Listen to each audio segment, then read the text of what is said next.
Jadi dipastikan bahwa vaksin ini adalah vaksin yang betul-betul aman. Banyak informasi-informasi yang mungkin tidak benar ya tentang keamanan dari vaksin ini. Tentu butuh dukungan semua pihak. Yang pasti adalah partisipasi dari masyarakat.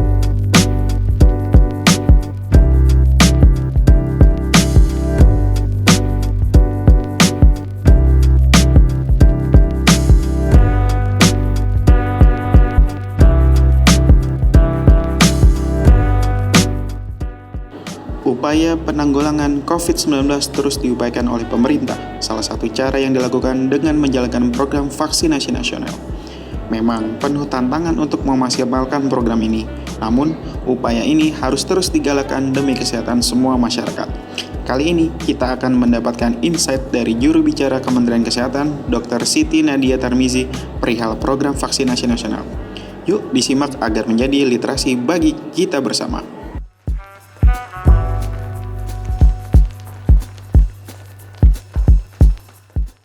Kita tahu bahwa vaksinasi COVID-19 yang berjalan saat ini adalah vaksinasi yang dilakukan melalui dua mekanisme. Yang pertama adalah vaksinasi melalui program pemerintah, yang kedua adalah vaksinasi melalui program gotong royong. Nah, kita tahu bahwa untuk vaksinasi program pemerintah ini vaksin yang kita gunakan saat ini ada vaksin Sinovac atau vaksin Bio Farma. Yang kedua adalah vaksin AstraZeneca. Nah, nanti di bulan Juli kita akan menerima vaksin dengan merek lain, yaitu vaksin Novavax dan vaksin Pfizer. Sementara kalau untuk vaksin gotong royong itu tentunya vaksinnya harus berbeda dengan vaksin yang ada di program pemerintah ya. Yang saat ini vaksin yang digunakan adalah vaksin CanSino dan vaksin Sinovac.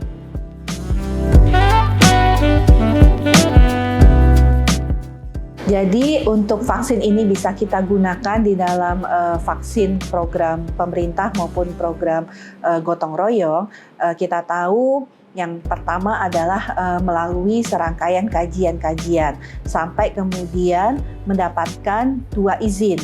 Yang satu adalah izin penggunaan darurat dari Badan POM dan yang kedua adalah sertifikasi terkait kehalalannya. Nah, pada saat Badan POM melakukan pengeluaran izin penggunaan darurat tadi, kita ketahui bahwa vaksin itu akan dikaji dari berbagai aspek, mulai dari hasil uji klinisnya, kemudian dari hasil apa yang menjadi catatan-catatan dan rekomendasi dari WHO, sampai kemudian berbagai informasi yang didapatkan dari berbagai jurnal. Jadi sudah dipastikan bahwa vaksin yang digunakan oleh pemerintah adalah vaksin yang memang sudah mendapatkan rekomendasi ataupun juga menjadi salah satu vaksin yang ada di dalam list WHO, ini yang pertama, dan juga sudah mendapatkan kajian dari organisasi profesi, baik itu ID atau Perhimpunan Dokter Penyakit Dalam maupun Ikatan Dokter Anak Indonesia, dan kemudian juga mendapatkan evaluasi dari Badan Penasehat Nasional Imunisasi ya, atau yang kita kenal sebagai ITAGI. Jadi dipastikan bahwa vaksin ini adalah vaksin yang betul-betul aman.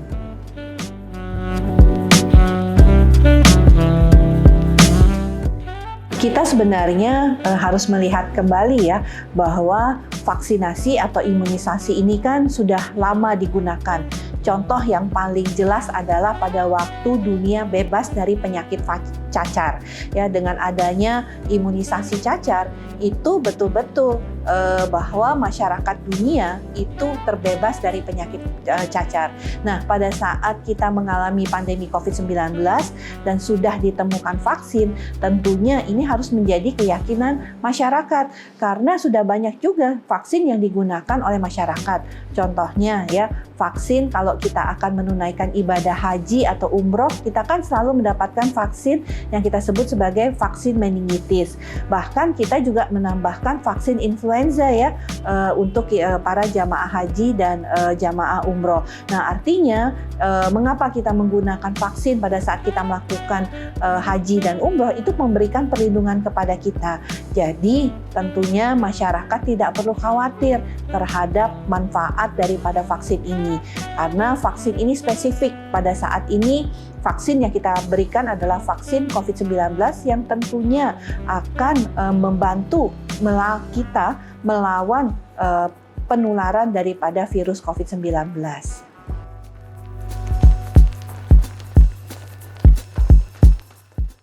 Jadi dari data yang kita miliki ya pada saat survei pada waktu kita akan melakukan proses vaksinasi, itu diketahui 5-7% masyarakat masih menolak untuk mendapatkan vaksinasi.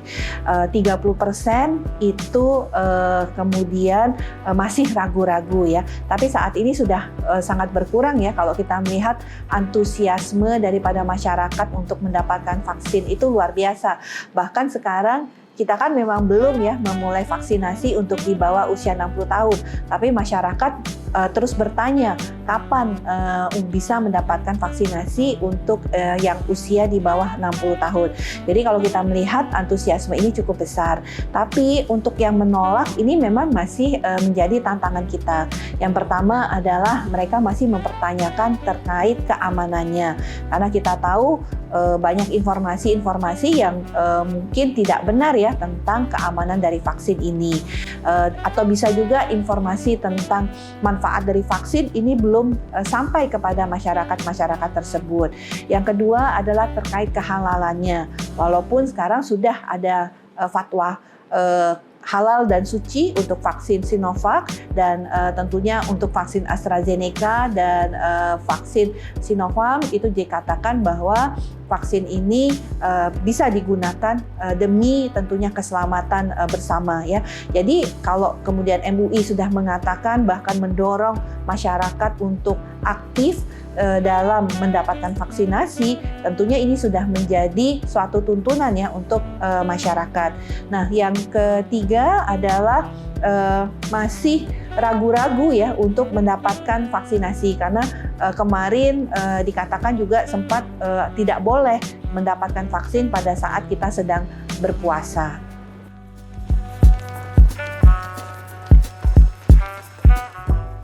Iya, tentunya kita ketahui di masa pandemi seperti ini vaksin saja tidak cukup ya. Kita tahu bahwa kan sampai saat ini penyakit virus COVID-19 ini belum ditemukan obatnya ya, sehingga cara yang terbaik untuk kita tidak tertular atau menjadi sakit adalah mencegahnya.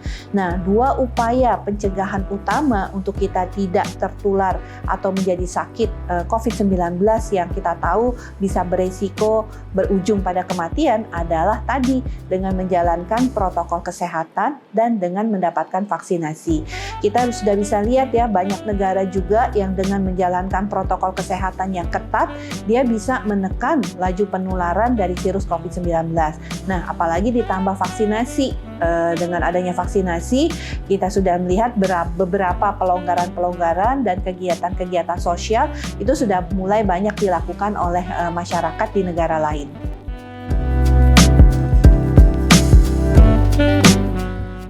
Yang pertama adalah ketersediaan vaksin.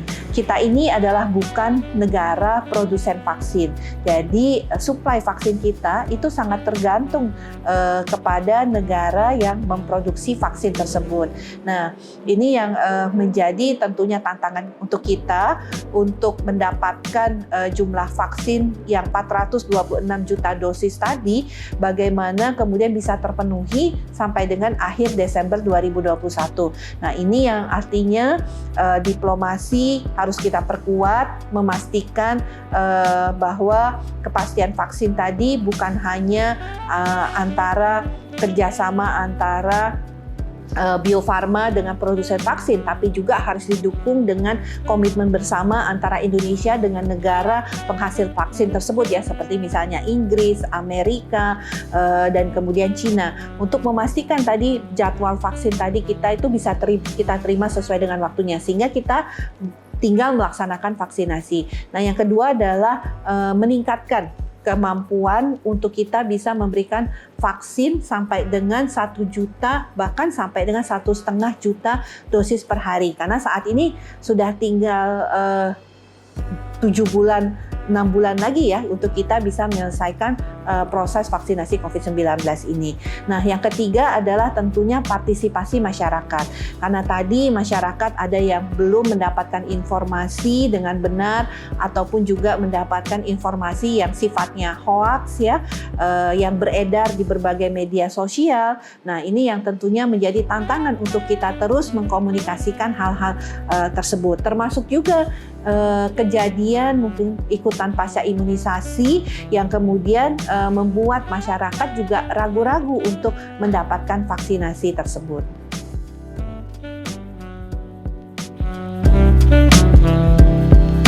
Kementerian Kesehatan tidak bisa bekerja sendiri untuk menyelesaikan vaksinasi ini. Tentu butuh dukungan semua pihak. Yang pasti adalah partisipasi dari masyarakat. Nah, untuk memperkuat partisipasi masyarakat, tentunya kita butuh tokoh masyarakat, tokoh agama, dan tentunya semua aparat masyarakat yang terlibat untuk bersama-sama mengajak warganya untuk bisa mendapatkan vaksinasi sesuai dengan jadwalnya. Ini yang pertama. Yang kedua, kita butuh juga para akademisi, kemudian para ahli untuk kemudian mendorong juga memberikan informasi tentang manfaat vaksinasi sehingga masyarakat nanti makin yakin dan tidak ragu untuk mendapatkan vaksinasi. Nah, yang ketiga adalah tentunya teman-teman media yang berperan sangat penting dalam menyampaikan informasi secara luas kepada masyarakat, baik itu melalui berbagai media elektronik maupun melalui media-media seperti surat kabar ataupun juga media sosial lainnya. Jadi pilar-pilar yang kita sudah kenal sebagai pilar pentahelix ini juga merupakan pilar utama untuk kita bisa menyelesaikan target vaksinasi COVID-19 ini.